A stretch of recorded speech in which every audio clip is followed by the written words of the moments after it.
مشاهدينا إلى هذه الكلمة للأمين العام لحزب الله حسن نصر. المقاومة في غزة في 7 تشرين الأول. قال أبو حمزة الناطق العسكري باسم سرايا القدس الجناح العسكري: طوع وتشريد، فالنصر لنا والدم حتما سينتصر.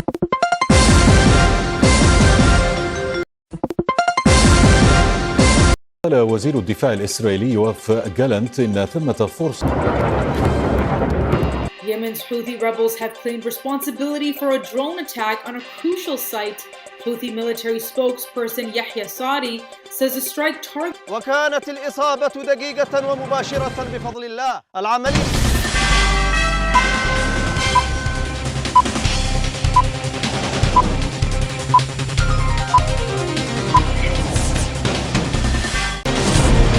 hordoftoota keenya oduuwwan ammee amma dura qaban isin dhageessifnaati. dura dursummaatooti ijoo isaaniitiin hangafna.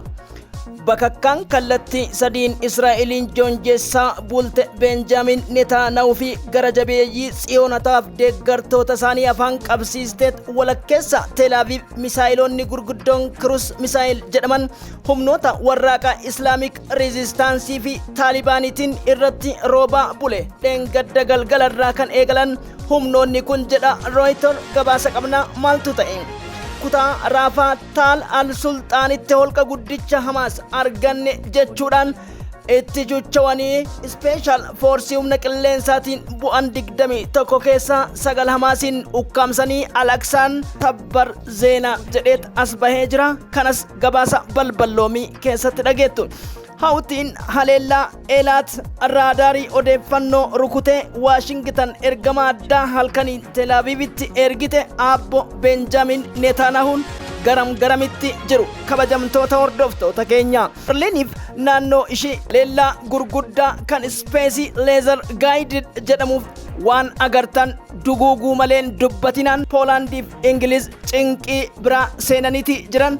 Firaansaan keessaa harka fudhadhe neetoon oduu gaddaa Raashiyaarra dhagahee jira. oduun har'a miidiyaaleen gadiin bahan cubbuun qulqullootaa pirezidaantii Ameerikaadha wal nyaachisa kaan rasaasaan dhooysisaatiin isaanuma isaaniin diigaa jaahillan Saa'ud Arabiyaaf akkasumas Kaatar dugda walitti galchaa dhugaa qabaniin lallabaatiin herregni Netanyahuuf Muusaad irraa jedhanii jiran. mujaahidoonni akkasumas taateewwan gurguddoon irraa addunyaan keessummeessite hundi isin bira gahuuf jiran. yuutuubii keenyaaf harawa kan taatan baga nagayaan dhuftan. sagalee mujaahidoota CTN'n subscribe gochuudhaan maatii nuu ta'a. odeessa keenya dhageeffatanii like osoo hin goone biran darbina notifiikeeshinii fi odeeffannaa guyyaa guyyaatis argadha. nu jabeessuun dhugaa mujaahidoota jabeessuudha isiniin jechuu barbaada. miidiyaalee gubbatti wantoonni amma deemaa jiraniif akkasumas hinjifannoo warra kuffaarotaaf Yahudaa qofa gammachuu dhaadheessuun alatti dhugaan miidiyaalee kana Al Jazeera, Al Arabiyaa, Taas News Week, Interfact, Al Madiyaa, Al Masiraa maddeen keenya qabatamoo isiniif galaalchinu ragaa argadha. gara balballoomii oduu irratti isin ceesisa.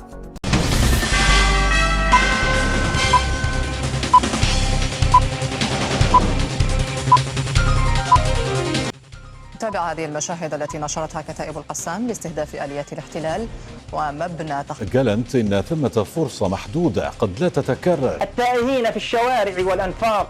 Tulummaan sirna tsiyoonota harka dhawuun dhiiga qulqulloota irratti dhiichisaa bombii itti roobsaa mujaahidoota yeroo kakatanitti Gaazaa keessa baasuun baatii isaan karoorfatan otoo hin taane guyyaan 300 guutanii humnoonni quuqama lammiilee Filisxeemotaa fi amantii isaanii jabeessan wal qindeessaa jiraachuuf baay'atanis Israa'eliin bobeessuu irratti argamu.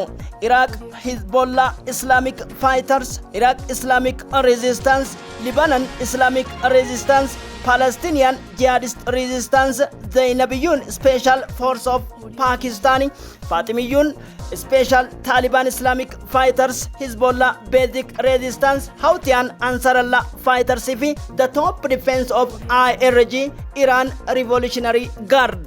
humni kun wal qindeessuudhaan Gaazaa qe'ee isaanirraa dhiibamte har'a ilmaan ishee dhiiga dhangalaasan arguu caala wanti nu quuqon jiru jechuun seefii qaban ulee qabaniin gadi bahaniitiin Israa'el irratti rooba roobsaa jiru. Namoonni ilaalcha isaaniitti Israa'el gaafa jedhan biyya takka itti fakkaachuu danda'a kabajamtoota hordoftoota CTN. Israa'el mootummoota 50 ol gamtaa Awurooppaa fi Ameerikaa dabalateetiin warra dhiyaatiin kan hundoofte biyya kolonii Roomaan jala turte ta'uu nu hubatamuu qaba. Dachii Israa'el jedhamtu baha giddu galeessatti qe'ee akka hin qabne kun waan hundee seenaa ganamaati. Seenaa Ottoman Turkootaa irratti yaabachuun danda'ama. Odeessi keenya Reuters, Hindustan Times of India akkasumas Al Jazeera fi Al Arabiyaa Newsweek fi hanga Interfactitti balballoomsan Moskoo irraa hanga Gaazaa, Iraan Tahareen irraa hanga Yamanii fi akkasumas Iraaq Baagdaaditti kan isin geessu qophii balballoomii oduuti nu faana bu'a. Asni Hindustan viidiyoodhaan gadi baaseetiin addunyaa gurra waccisiisee akka jedhutti humnoonni Hamas ji'ootaan booda misaa'ilotaaf rookettiiwwan garagaraa danuuwwan magaalota Israa'el irratti roobsuu kan eegalan kaleessa jedhama. Kaleessa magaalonni Israa'el hedduun Iron Dome'dhaan wacaa kan oolaniif akkasumas ammoo kanneen Iron Dome'n alaafan humnoonni rookettii fi misaa'ilota Hamas ammoo magaalota irratti miidhaa dhaqqabsiisuudhaatu hima. Humnoonni Hamas haleellaa gurguddaa kana yoo raawwatan humnoonni misaa'ilota Iron Dome'n ala bu'an ammoo manneen barnootaa gurguddaa lama barbadeessuu fi lubbuu namarrattis miidhaa dhaqqabsiisuu Hindustan Times dubbatee jira. Haleellaa dheengaddaa Israa'el dachii sochoose Gaazaa keessatti fudhateen wal qabsiise tarkaanfii cimaa kana Hamas akkuma dhaadate fudhachuun himamee jira. Kana kan raawwatan birgeediiwwan Iraanitti leenji'aman jedhaman Special Force Al-Aqsaa fi Al-Quddusi ta'uudha Reuters wabeeffachuudhaan Hindustan gabaasee jira.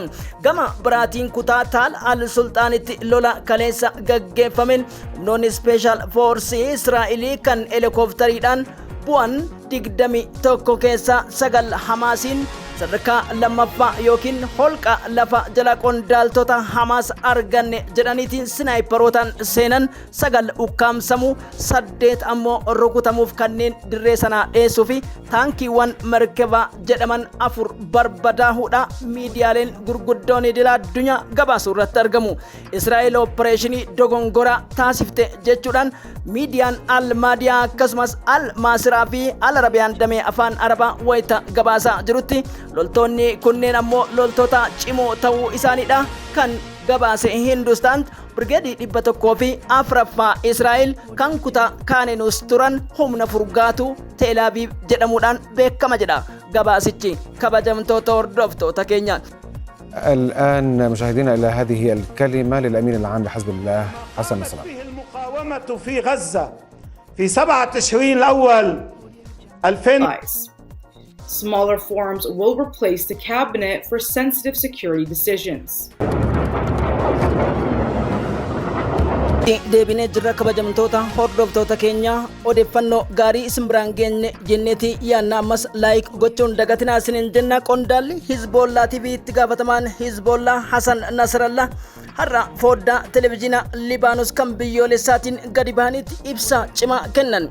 Hizbollaan hanga ammaatti tarkaanfii laalessa kana jedhame wanti fudhate hin jiru. Israa'el daangaa dabruu ishiitiin kanaan booda hawaasni addunyaa hundi kan beekuu qabdan Israa'el akka ishiin kabaja mulqamtu gochuudhaaf waa hunda xumurreeti jirra. Kanan Netanyahus ta'ee addunyaan guutuun warri isi jala shirshir jedhu dhagahuudha qaba. Hizbollaan meeshaa jabaa hidhateedha jira. 2006 seenaa keessatti nu beekan waan ta'eef hanga isaan haleellaa Filisxeemota guyyaarraa duguuganii lafeef dhiiga cabsan dhiisanitti kan dhagahuu qabdan waa tokko qofa. Tel Aviv adabuun salphaadha. Heera idila addunyaa akkasumas ammoo kanneen shariikotaa fi michoota waliif jireenya hawaasummaa idila addunyaa fi seera dhaabbata mootummoota gamtoomanii akka isaan shororkeessaa nuun jedhan osoo hin taane tarkaanfii gahaa hanga kaaba Israa'el Galiilaa dhuunfachuu dandeenyutti qabatamaan garsiisuu dandeenya. Waa hunda dura haleellaaf qondaaltota keenya guyyaarra galaafattu kanaaf gatii Israa'el kanaan booda kaffaltu addunyaan quba qabaadhaa jedhan. Netanyahu Yoav Galantii akkasumas Daani'el Hagariitii fi qondaala ministeera faayinaansiif kaabineelee pirezidaantii Haayizer Zook dabalatee Joon Baayidanii fi mootummoota gamtoomanii UN Antoonii Gutaareziif kan dhaaman Hasan Nasrallah haleellaa qulqulloota irratti heera idila addunyaa jiruuf yakka duguuggaa sanyiitiif kan gaafatu ulee malee kabaja kan taanee fi warri kabajummaaf maqaa dimokiraasiitiin gurmooftan hundi keessan isin salphattoota. Salphinni salphina caalu mirga namoomaa afaan lallabdan tooftaa ta'uu itti barree jirra jedhan Hasan Nasrallah. Mujaahidoonni tarkaanfii fudhatan kallattii hundaan ammarraa kaasee uleen dirra Israa'eliin dhaamtu arguuf jirtan jechuu Reuters Almaadiyaa wabeeffachuun gabaase. Need to halt cross-border hostilities. His comments came following discussions with Lebanese. Erga Hasan Nasrallah ibsa bal'aa kanaa fi dhaaduu bal'aa kana kennan Amos Hostiji ambaasaadariif ergaman addaa baha gidduu galeessatti White House irraa ergame kaabinetaa fi bulchoota Libaanan wajjin mari'achuuf Hasan Nasrallah yaaddoo baha gidduu galeessaa fi akkasumas isteeta baha gidduu galeessaa keessatti sodaa qaban ibsuudhaan Hizbollaan gama Israa'eliin deebii kennaa jiru daangaa dabre waan taateef nu yaaddeessa. Kan ammoo mootummaa Joon Baayiden wajjin dubbannee jira dhimmichi dhimma hatattamaan waarii argachuudha qabu yoo jedhan oduun gama Iraaqiitii dhagahamte ammoo muummeen ministeera Iraaqii Muhammad Shi'aa Suudaaniin Iraaqii keessatti yaaddoowwan gurguddaan hawaasaaf abbootii amantaa akkasumas humnoota riphee loltoota humna Iraaqii ol jiran waan jiraniif Ameerikaan imbaasii ishii yeroodhaaf cuftee akka baatu har'a ajajuun wal gaafachiisaa jiran. Pentagoon kana kan dhageette balaa akkamiitu bu'aa xiinxala yaadichaa keessatti jiraachuu fi walgahiin cufaan Joon Baayidanii fi Dimokiraatota gidduutti gaggeeffamaa jira jechuu Reuters wabeeffachuudhaan Interfact gabaaseeti jira. kabajamtoota hordoftoota keenya. البحر العربي وكانت الإصابة دقيقة ومباشرة بفضل الله. These have taken us from taking a single vessel on the 19th of November all the way up to blowing. Umni ansaarota Yamanii Huutiin Yamanoota leellaa yeroo kamiyyuu caalaa cimsee itti fufuu fi jeettiiwwan Ameerikaa UK akkasumas Israa'el dabalaniitiin daangaawwan Yamanii seenanii fudhatan hoyittuu lakkaa'uu kan hin jirree fi ansaaronni Yamanii tarkaanfiiwwan gurguddaa yeroo kamiyyuu caalaa Israa'el irratti fudhatan laboomsuu itti fufanii jiran. Magaalaan murteessituun handhuuraaf wiirtuu lafee dugdaa taate Eelaat buufata hydroelectrikii dhabuu akka Haifaatti irra kan mudate ta'uu fi dirreen xayyaaraa akkasumas ajajni humna qilleensaa guddaan kan argamu Eelaatti jedha gabaasni Hindustaan. Wabii Hindustaan taasifachuun Aljaziiraan damee afaan Arabaa gabaasetti misaayilonni har'a humna Iron Dome cabsuudhaan dirreef kuusa meeshaalee akkasumas istoora guddaa misaa'ilotaa fi humna boba'aa tokko rukutuun Israa'el naasise jedha. Akka maddeen Reuters jedhanitti qondaaltota lamaa fi akkasumas loltoonni dirree qilleensaa Eelaat miidhamuudha kan gabaase Aljaziiraan. Itti dabaluudhaanis humnoonni Iraaqii Islamic Resistance jedhan tarkaanfii yeroo kamuu caala hypersoonikii fi akkasumas cruise misaayiliin walakkeessa Tel Aviv laboobsuu isaanii maddeen miidiyaa yoo gabaasu haleellaan qulqulloota Gaazaa irraa dhaabbatutti tarkaanfiin itti fufa jechuu maddeen gabaasanii jiran. Manni murtii idila addunyaa tarkaanfiiwwan gurguddaa Israa'el Gaazaa keessatti fudhattuun yoo diqqaate ji'a keessatti lubbuuwwan qulqulloota 2,500 ol duguugamuu isaanii mirkaneeffadhe jedhee jira. Jimaata dhufu murtii cimaa Israa'el irratti dabarsuu kan deemu dhaabbata mootummoota gamtoomaniitiin kan bulu ICJ'n tarkaanfii Israa'el lubbuuwwan 39 ol fudhatteef murtii dabarsuuf deema jechuu kana Aljaziiraa wabeeffachuudhaan akka Times of India akkasumas Almaadiyaaf Al-Arabiyaan gabaasanitti manni murtii yeroo tarkaanfii Benyamin Netanyahu fiinsa irratti fudhatamu kanaaf hojiirra oolamoo hin oolu kan jedhu wal gaafachiisaa ta'us manni murtii ICJ'dha yakka duguuggaa sanyii Filisxeemota irratti raawwachuu mirkaneeffachuu isaadha miidiyaaleen idil addunyaa gabaasuu irratti argamu.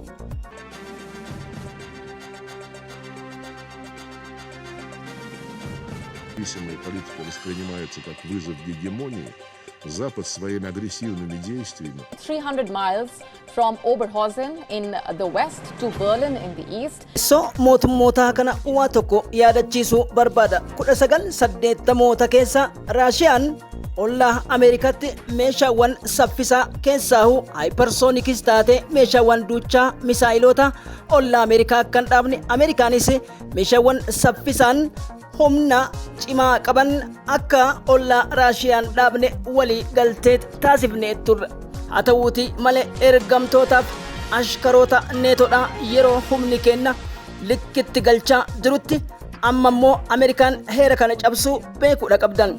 Sergey Lavrov ministeera haajaa alaa Raashiyaatiin tibba kana yaaddoon guddaan Raashiyaa fi Ameerikaa gidduutti ol bahe yeroo calaqqisaa jirutti dubbittiin wal waraansa sababa Yuukireenii otoo hin taane Ameerikaa fi Raashiyaan wal barbaadaa jiru jechuun dhagahamuu irratti jira. Kan Tom Hawk misaayila duuchaa balleessaa balbala Jarmanitti dhaabuuf jennaan humna ispeesii fi akkasumas leezer gaayidid jedhaman teekinooloojii addaatiin Berliiniif magaalota Berliin daqiiqaa 5 qofatu nagahaa jedhe Vladimir Putin. Kanaan wal qabsiiseetiin dubbittiin seenaa 1960moota keessa Jarmanitti deebi'uu dandeetti jechuun mootummaa Olaf Scholzitti ka'uu isaanii maddeen gabaasanii jiran. Tomahawk akkasumas ammoo Iskaandar misaayiliin Raashiyaadha heera idil addunyaatti dhoowwamus Raashiyaan irraa fayyadamuu fi hojiitti hiikuudhaaf yeroon isii amma jechuun itti muddaa jedhee Putin qondaala biyyoolessaa kan waraana ajaja jechuu Reuters gabaasanii jiran. Kabajamtoota hordoftoota keenya odeessi keenyaarraa kana fakkaata like gochuun dagatina turtii gaarii. Range US missiles in Germany. From 20 Russia has no involvement of thousands of allied troops passing through Germany, convoys would have the option to stop for supplies.